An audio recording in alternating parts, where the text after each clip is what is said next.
Mi labor es ser docente y como docente tengo una finalidad y es ayudar con los miles de jóvenes que en un país como esto y desde una universidad pública como la que trabajo, que es la Universidad de Antioquia, ayuda a formar a los profesionales y esas personas que quieren sobre todo salir adelante. Construir paz es ayudar a construir vidas, a formar profesionales que quieren ser los mejores. Por un lado, pero segundo, también desde mi vida privada y personal, trato de que las personas que están a mi lado estén sobre todo felices y construyan su vida. Creo yo que esa es la mejor manera de construir paz en un país como estos, ayudarles a los otros a que sean felices y a que construyan su propia idea de vida buena.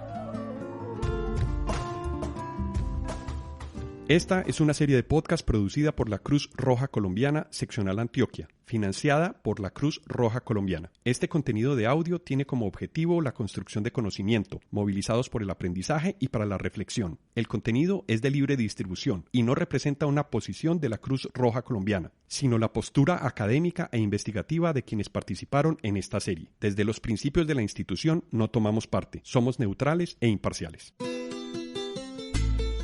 Cruz Roja Colombiana Seccional Antioquia presenta la serie de podcast Caminos hacia la construcción de paz, memorias, verdad y no repetición. En este episodio de la serie de podcast Caminos hacia la construcción de paz, memorias, verdad y no repetición, recordaremos en qué consistieron los acuerdos de paz, los puntos de la agenda que se negociaron y después de 4 años de la firma de los acuerdos, en qué va su implementación. Hablaremos de la importancia de la negociación como una manera de construir la paz e iniciar un proceso duradero, haciendo especial énfasis en el componente de víctimas y justicia transicional. Para esta reflexión nos acompaña Germán Darío Valencia Agudelo, doctor en estudios políticos, magíster en ciencia política, especialista en gerencia social y economista, profesor titular del Instituto de Estudios Políticos de la Universidad de Antioquia, coordinador de la línea de investigación Conflicto Armado, Paz Negociada y Posconflicto del Grupo de Investigación Hegemonía, Guerras y Conflicto de la Universidad de Antioquia. Su eje de trabajo han sido temas relacionados con conflicto armado, negociaciones de paz y posconflicto. Y quien les habla, Sara Peláez, comunicadora de la Cruz Roja Colombiana, Seccional Antioquia. ABC de los acuerdos de paz, ¿en qué va su implementación? Es el tema que nos convoca hoy en la serie de podcast Caminos hacia la construcción de paz, memorias, verdad y no repetición. Germán, demos una introducción para empezar a abordar el tema de hoy sobre la guerra, el contexto de la guerra. Sara, me parece muy bien la pregunta, porque yo creo que si nosotros queremos construir algo, tenemos que saber lo importante que es la construcción de eso. Reconocer la guerra es el primer paso para construir la paz y para hablar de paz. Nosotros hemos sido un país tremendamente violento y además que hemos sufrido muchas guerras desde que nos independizamos en 1810 hasta la actualidad. Los contadores de guerras hablan que tenemos alrededor de unas 95 a 100 guerras, que son bastante amplias. Nosotros hemos tenido guerras de independencia, guerras con otros países como la que tuvimos con el Perú, que son guerras internacionales, guerras civiles como la que tuvimos a mediados del siglo pasado y como la que hoy estamos teniendo en el país. Incluso tenemos nuevas guerras por los recursos, y eso lo que nos recuerda es que hemos sido un país tremendamente conflictivo y violento, y allí es donde debemos partir de ese punto. Lo segundo es que esas guerras y esos conflictos causan demasiados horrores y demasiados daños. En estos momentos en el país, con la última guerra que hemos y que tenemos, son alrededor de 9 millones de víctimas las que tenemos. Fueron cerca de 360.000 personas las que se contabilizan en una guerra de las últimas décadas. Y la guerra que tuvimos nosotros, por ejemplo, de la violencia entre 1940 al 56 aproximadamente, fue una época donde cerca del 10% de la población murieron alrededor de unas 300.000 personas. Nuestro siglo, el que estamos viviendo, sufrió tal vez el momento más duro en la historia del país, y es entre 1995 y el 2006. Durante esos 10 años tuvimos nosotros una guerra aterradora, con las peores técnicas de la violencia. Las masacres pasaron de más de 130. El desplazamiento fue enorme. Nuestro país ha sufrido las inclemencias. Y los que han sufrido esta guerra, generalmente la población civil. Tenemos una guerra en la cual por cada armado que muere en el país son alrededor de 2 o 3 los civiles que caen en medio del conflicto. De allí entonces que tengamos que reconocer y recordar que tenemos una analogía. Esa analogía es que tenemos una enfermedad, y esa enfermedad se llama la guerra, el conflicto armado, la violencia, y esa violencia que es atroz, destructora de personas, destructora de capital humano, destructora de confianza, destructora de todo lo que somos como sociedad. De allí la importancia de reconocer en primera instancia, Sara, esta que es nuestra realidad, una realidad violenta históricamente, pero que afortunadamente muchos queremos cambiar. La gran mayoría de colombianos hoy le apuestan por una paz, y le apuestan sobre todo a construir para sus hijos y las generaciones futuras un mundo distinto al que hemos tenido en medio de conflictividades violentas. Profesor Germán, reconocer la guerra me hace preguntar entonces, ¿por qué se hace necesario buscar la salida negociada? Sara, hay varias formas, y yo creo que es necesario. Toda enfermedad necesita una cura, toda enfermedad necesita un tratamiento, llamémoslo así, o un tratamiento preventivo, que es muy interesante cuando antes de leer la enfermedad, y yo creo que sería muy bueno eso, que nosotros en Colombia pensáramos la solución al conflicto armado o la construcción de la paz antes de que salga el conflicto, pero generalmente no lo pensamos así, sino que buscamos en salidas y alternativas distintas para poder lograr pacificar. Si lo que produce la violencia y la guerra, el conflicto armado, son víctimas, muertes, desplazados, niños violentados, mujeres aporreadas por esto, pues entonces hay que buscarle una salida, una cura. Generalmente encontramos 4 formas de hacerlo. La primera forma es lo que llamamos nosotros acabar con la guerra venciendo al enemigo. Esa forma de hacerlo ha sido históricamente una de las que utilizan algunos gobiernos. Durante todo el siglo XIX se pensó que la manera más apropiada de acabar con una guerra era venciendo al enemigo, y por eso casi todas las guerras se ganaron precisamente así, venciendo al enemigo. Pero en el siglo XX, desde la Guerra de los 1000 días hasta la actualidad, no ha sido posible ganar ni una sola guerra en Colombia. Todas las hemos tenido que terminar de una manera distinta, y una de ellas es a través de pactos de paz, de negociaciones políticas. La Guerra de los 1000 días se acabó con una negociación política, un acuerdo que se hizo precisamente al frente del Canal de Panamá, y otra que se hizo en Ciénaga, Magdalena, ¿sí? Fueron acuerdos de paz que nos llevaron a una salida negociada. Desde allí hemos comprendido nosotros que es necesario buscar salidas, y que una de ellas es ganar la guerra, pero la segunda, a través de negociaciones políticas. Esas negociaciones políticas que se han realizado son de varios tipos. Una, por ejemplo, de ponerle sobre todo un pare al conflicto.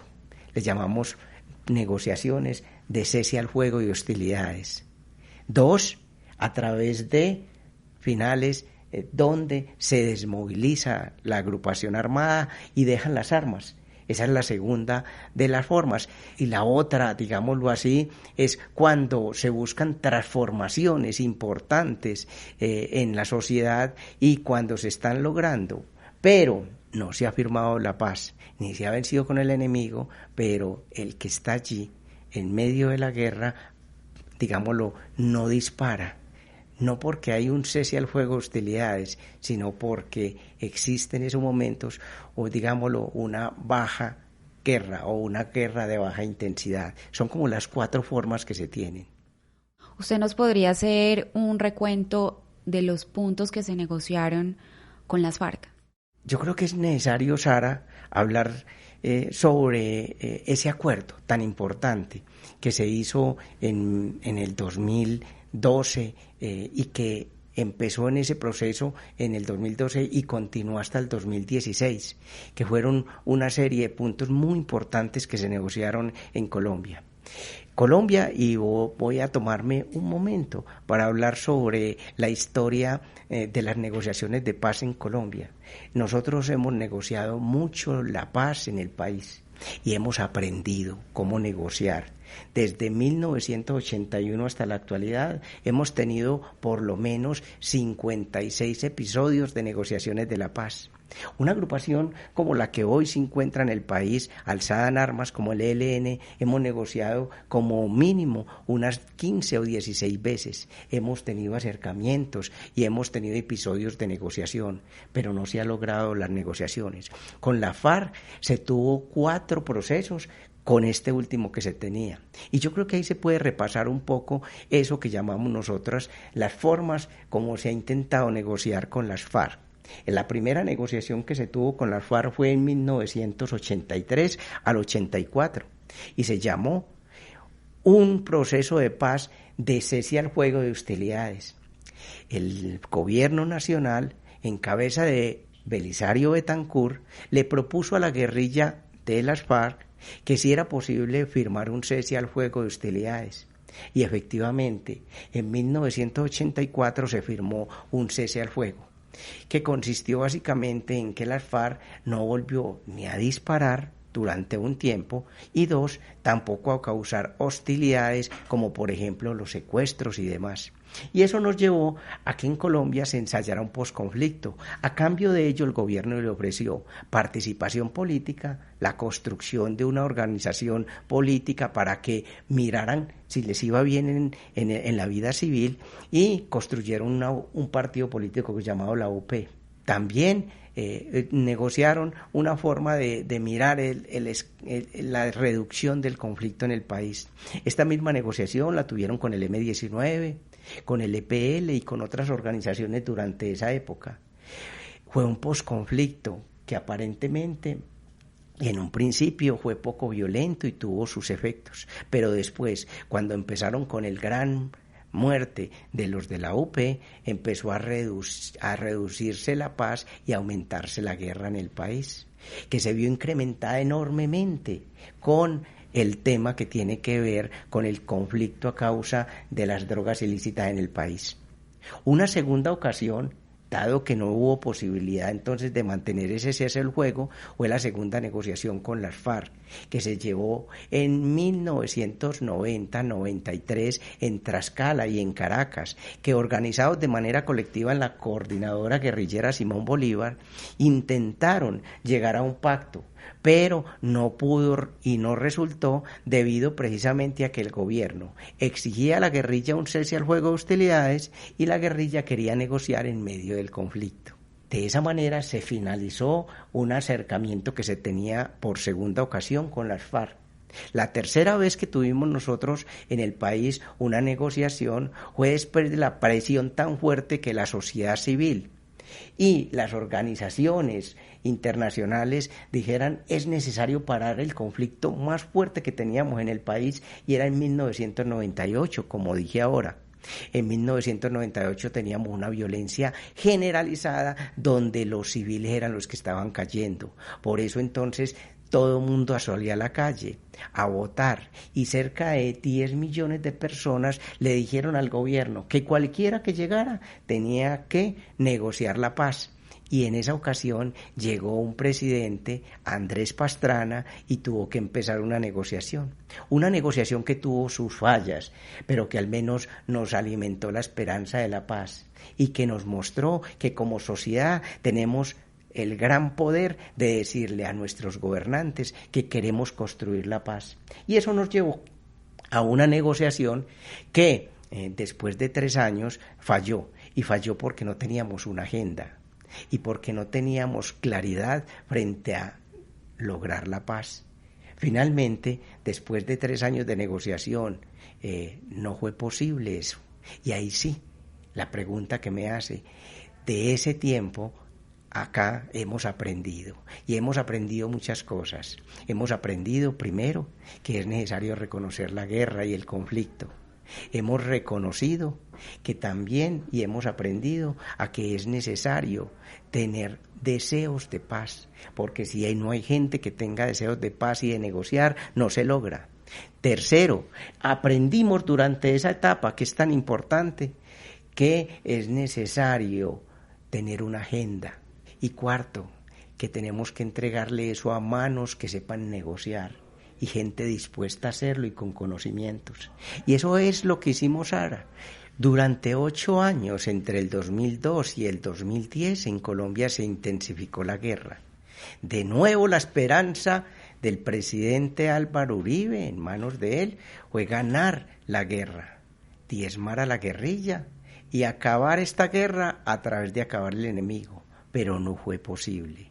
En el 2010 se abrió una esperanza a través del discurso del presidente Santos, que dijo en su posesión: las llaves de la paz no se han tirado al fondo del mar, las tengo en mis manos.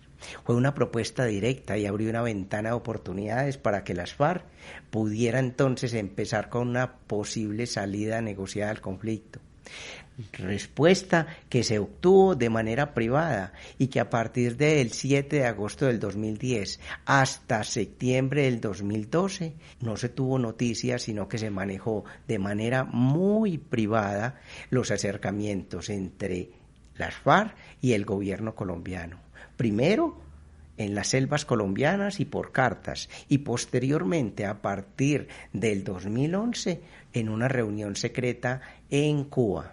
La comunidad internacional ha sido muy importante y Cuba en esos momentos prestó su territorio para que se dieran y se iniciaran unas negociaciones que fueron muy fecundas porque se pusieron de acuerdo guerrilla y gobierno en una agenda de 6 puntos, una hoja de ruta que serviría para negociar la paz. Por forma, digamos, noticias, se conoció y se divulgó esto en la opinión pública y a partir de septiembre del 2012 se informa a la ciudadanía que va a empezar un proceso de paz de manera oficial. Primero instalado en Noruega, con otro gran amigo y contribución a la paz de un país amigo como es Noruega. Y posteriormente se irían para Cuba. Aprendimos durante todo este tiempo de negociaciones que las negociaciones hay que darlas en otro país y no internamente.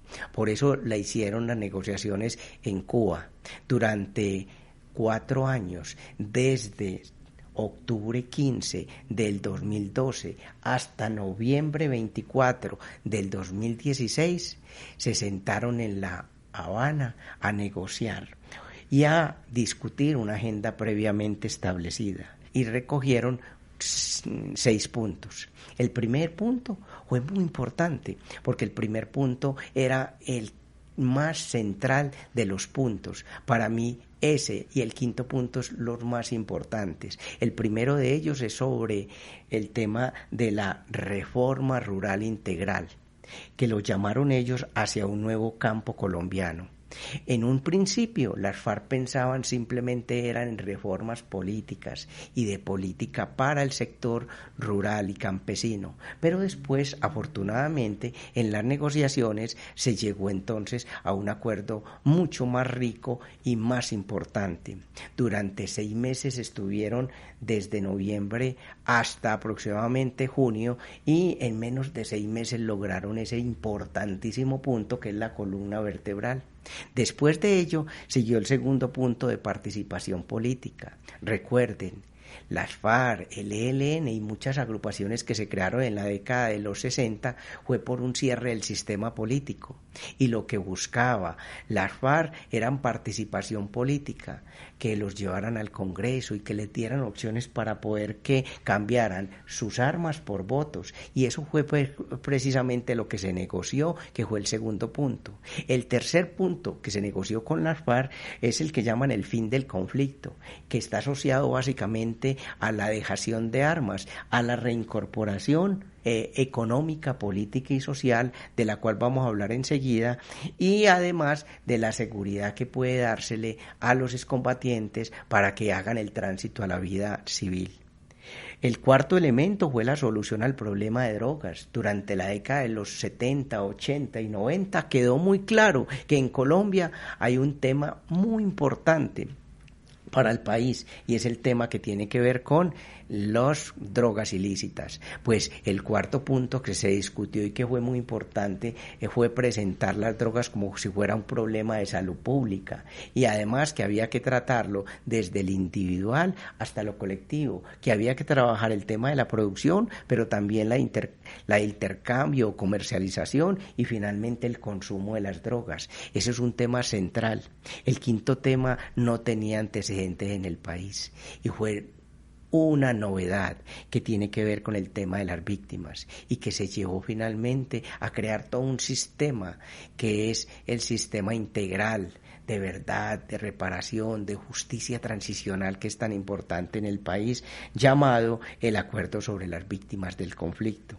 Y finalmente, todo acuerdo de paz lleva un elemento que es central, digámoslo, para cualquiera, y es el tema de la implementación, verificación y refrendación. De allí entonces, Sara, que cuando usted me pregunte qué fue lo que se negoció una cosa que nunca se había negociado en el país. Por primera vez se hizo un proceso de paz donde realmente fue un acuerdo y una negociación política. Todos los acuerdos anteriores, incluidos con los de la OCE, se llaman programas de desarme, de desmovilización, y que simplemente es casi que sometimiento a la institucionalidad.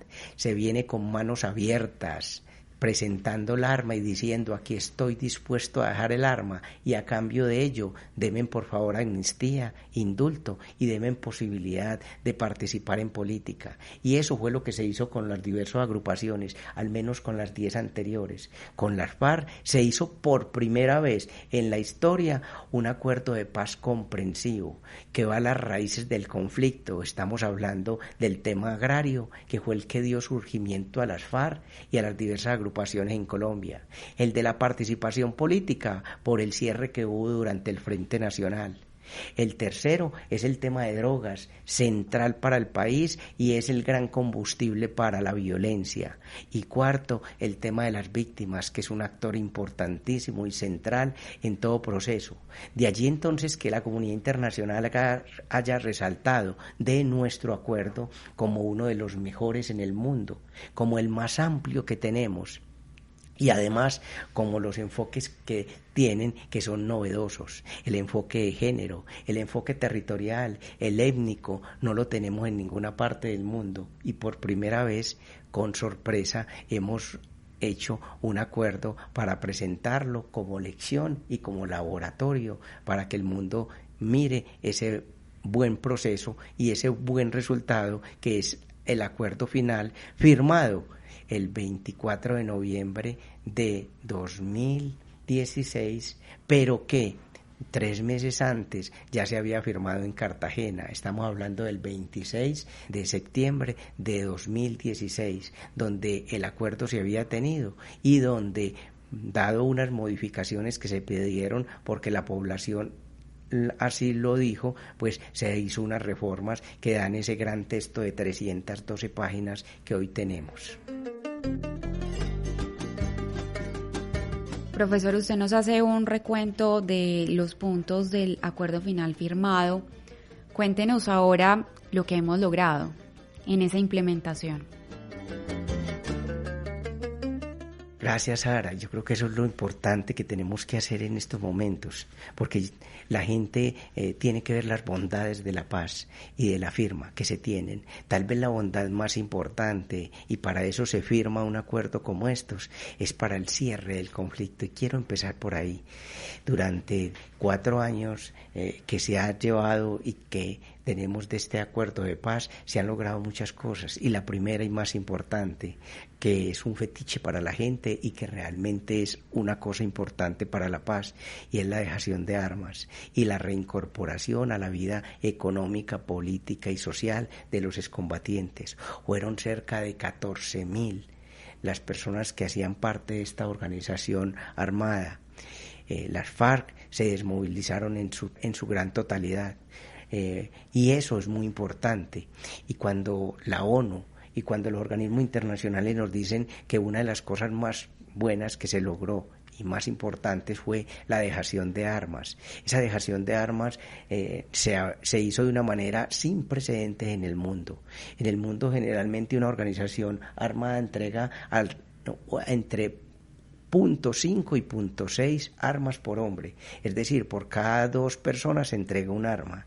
Con las FARC hubo 1.36 armas por hombre, lo que significa que se entregaron más armas que el común en el mundo, y eso es importante reconocerlo. Segundo, que todas estas personas le han apostado a la legalidad, y la manera más buena y más precisa de hacerlo es que hoy cerca de 13.000 personas de esas desmovilizadas se mantienen en una atención por parte de la Agencia de Reincorporación Nacional.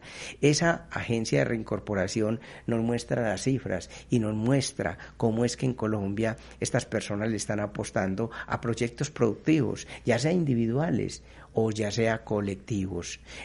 Hacen presencia en 500 municipios, estos desmovilizados, y hoy le están apuntando a la vida económica, productiva. Lo están haciendo con cooperativas, lo están haciendo con proyectos productivos en Anorí, en Dabeiba, con proyectos de ecoturismo, nos están vendiendo morrales, camisas, nos están vendiendo café y hasta cerveza. Es decir, es un muy importante avance en la construcción de la paz, porque al menos esos que tenían las armas, las han dejado, y ahora le están apostando a la construcción de una vida civil, una vida económica. Segundo, que es muy importante, Sara, y es la segunda, es una participación política por parte de esta organización. Una cosa que hay que resaltar de inmediato es que también, muy novedoso en el país, en menos de 3 meses ya estaban formando su partido, el partido de las FARC, el cual establecieron con unos estatutos. Fueron al Congreso 10 personas, unos para el Senado y otras para la Cámara, 5 y 5, y además se conformaron como partido y participaron en las primeras elecciones a la presidencia. Se ensayaron en política y han cambiado entonces las armas por votos. El segundo elemento es que esa agrupación han logrado reincorporarse a la vida política, que es importante. Tercero, es que este acuerdo no se hizo solamente para los desmovilizados, como históricamente se había hecho, sino para buscar construir en los territorios la paz. Por eso entonces, a partir del mismo momento que se firma el acuerdo, se empezó con la búsqueda de normas, leyes, a través del fast track, por vía de aprobación durante el primer año de una serie de decretos en los cuales se aprobaron elementos tan importantes como los programas de desarrollo con enfoque territorial, los PEDED. Esos PEDED desde el 2017 hasta el 2019 se han logrado diseñar. Son alrededor de 16 PEDED que se lograron construir en más de 170 municipios, 19 departamentos, y por lo tanto se le llevó a la comunidad, a las personas, a los que han sufrido la violencia en el campo, que son los que más necesitan en el país, porque realmente es donde se construye la paz. La paz se construye en esos territorios donde se ha dado la violencia, en esos territorios abandonados, donde en proporción, por cada pobre que hay en la ciudad hay 2 en el campo y en estos territorios.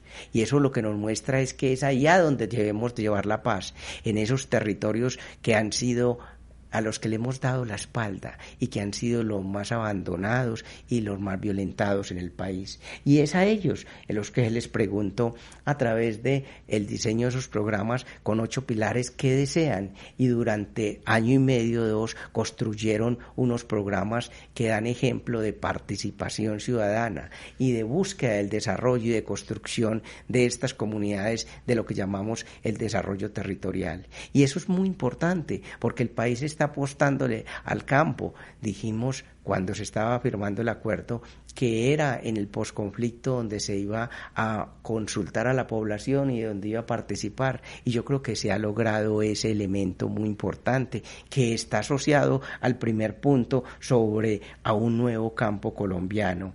Como el cuarto de los asuntos que estamos nombrando aquí tiene que ver con el tema de la justicia. Las víctimas necesitan verdad, y si algo hemos avanzado en estos 4 años es en crear un sistema integral de justicia transicional, un sistema en el cual tenemos a la Jurisdicción Especial para la Paz, que está encargada de investigar y también de colocar las penas a esta causante de la violencia en el país. Y también estamos a través de una instancia y una comisión de la verdad logrando construir eso. El cuarto elemento importante entonces estamos avanzando en la construcción de la verdad, que es muy importante. Sin esa verdad realmente la población se sentiría que los han traicionado.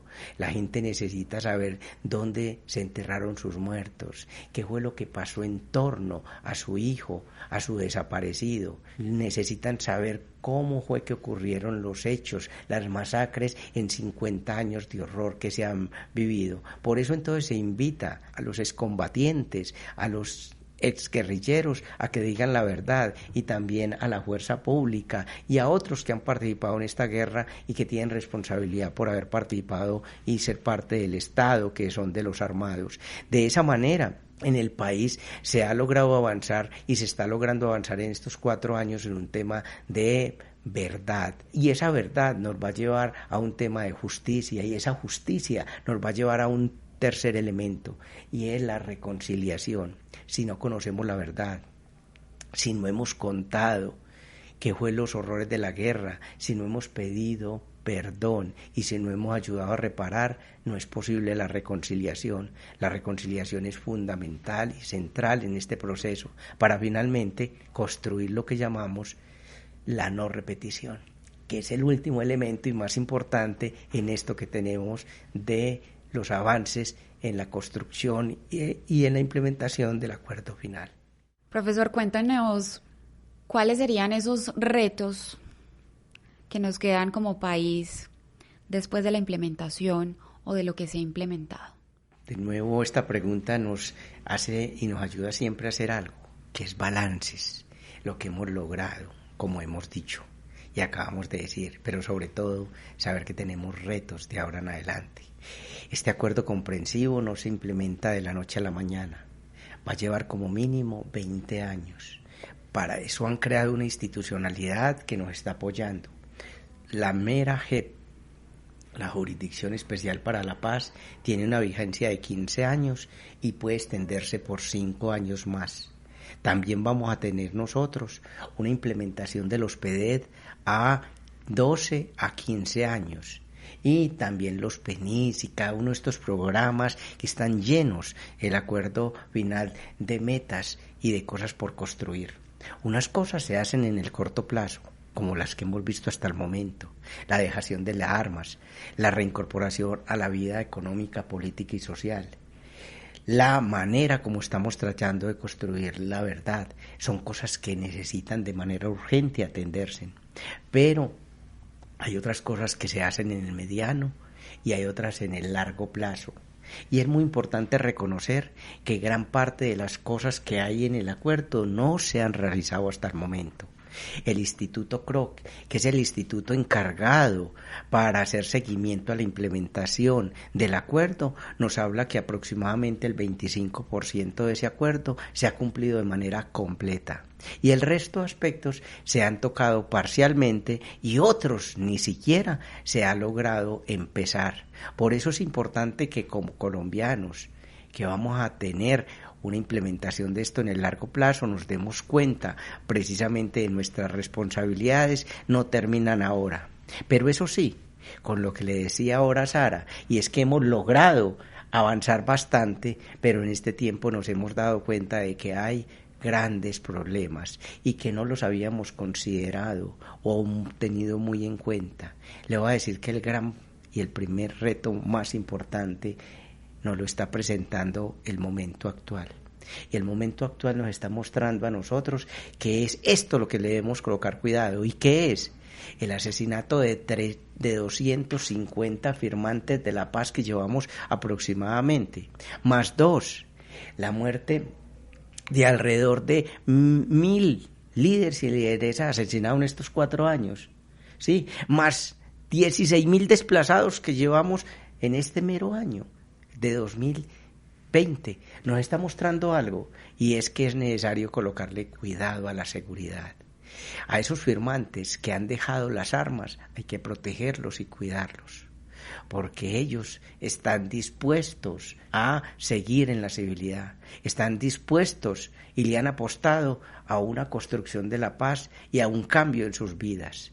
Ellos no se han armado nuevamente, es una pequeña fracción que se contabiliza en eso, pero la gran cantidad, más del 95%, está hoy apostándole a esta vida civil. Por lo tanto, el primer reto, Sara, el primer reto es cuidar la vida, y cuidar la vida de los líderes, de los reclamantes de tierra, de los defensores de derechos humanos. Yo creo que ahí es donde está el primero y más importante reto. El segundo reto tiene que ver con la implementación de esto, que es llevar la paz a los territorios, y sobre todo a los territorios más afectados. Si se gastaron 2 años y medio o 2 años para elaborar sus planes de desarrollo con enfoque territorial, lo más justo con ellos es simplemente invertir y llevarles recursos y cumplirles eso. ¿Para qué? Se les ha preguntado que qué quieren y cómo piensan sus territorios, si hoy no tenemos la fortaleza y la fuerza para llevarles esas inversiones. Es necesario que nosotros le coloquemos mucho cuidado a esos 170 municipios más afectados por la violencia, a los que hemos dado la espalda y a los que han sufrido la guerra, ayudarles. Y ayudarles con algo tan elemental como llevarles agua, una carretera o un apoyo tan elemental como es para que vendan sus productos y saquen sus productos al mercado. Eso tan elemental que están pidiendo desde hace tantos años, es necesario que nosotros trabajemos. Llevémosles agua potable, que es un derecho básico y esencial. Llevémosles a ellos una escuela, llevémosles también una cátedra de paz, y también para que recuerden, como estamos haciendo en este programa, la esperanza de la paz y lo que es ese acuerdo.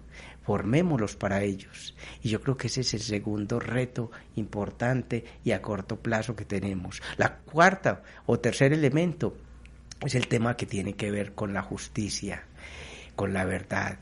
Y es que tenemos que enfrentarnos y prepararnos para ello. Si no nos preparamos para escuchar los horrores de la guerra, si no nos preparamos para escuchar los dolores de esto que hemos tenido, no podremos prepararnos para poder construir la paz. Solo cuando reconocemos los daños de la guerra, solo cuando sabemos los horrores que ha causado este conflicto de tantos años, tendremos conciencia y sobre todo el deseo de no repetir. De allí entonces nuestra necesidad hoy de trabajar en aceptar y construir lo que es la verdad, la memoria colectiva y los procesos de reconciliación en cada uno de nuestros territorios. Son muchos los retos, pero dejo solamente estos 3. Quisiera, para finalizar este episodio de podcast, que nos diera una reflexión que nos invite como sociedad a comprometernos con la construcción de paz en el país. En Colombia estamos muy enseñados a pensar que todo lo que construimos tiene que ser físico y que nosotros necesitamos muchas obras físicas, pedirle a los políticos, a los asesores, a los hacedores de políticas, les pedimos siempre un puente, una carretera, una obra física, porque consideramos que eso es lo más importante. Les cuento algo. Tal vez lo más importante hoy en el país no sigue siendo esa idea materialista como pensamos los bienes, sino que nosotros deberíamos de ser conscientes que tenemos en nuestras manos la posibilidad de crear un bien colectivo y muy importante para el país llamado la paz. Y esa paz que llamamos nosotros, lo que nos están diciendo es un bien que podemos construir y fabricar. Imaginémonos una casa, eso es lo bonito del concepto de construcción.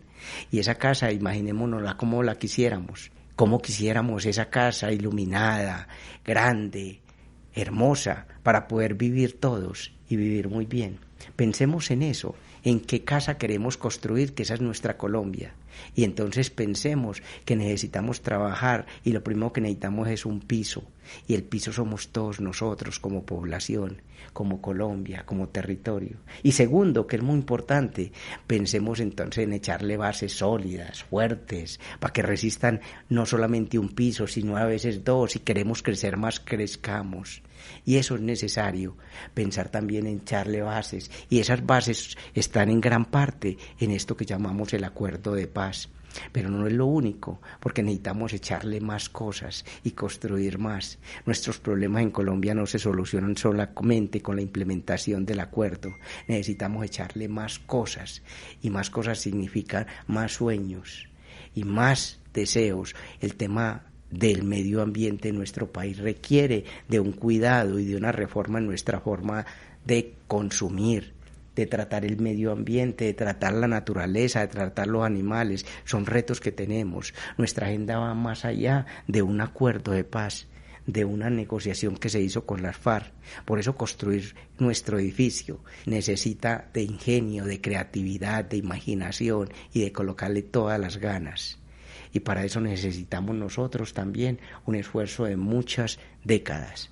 Démonos, por favor, la tarea, démonos la oportunidad de pensar en construir un país distinto y de que todos podemos aportar, recordando lo siguiente, que es muy, muy valioso acá. La responsabilidad de construir la paz no es de las FARC o de los desmovilizados, no es del gobierno. La construcción de la paz es una responsabilidad de todos nosotros, que desde casa, desde el hogar, desde el lugar de trabajo, desde el aula, desde todos los escenarios podemos construir. De allí que esa pregunta inicial, tan bella, de qué es lo que uno puede hacer, es porque la responsabilidad de la paz no está en los otros, está en cada uno de nosotros. ¿Qué hacemos para construir la paz? Esa es la responsabilidad que tenemos hoy y la invitación desde estos podcasts. Cruz Roja Colombiana Seccional Antioquia presentó la serie de podcast Caminos hacia la construcción de paz, memorias, verdad y no repetición.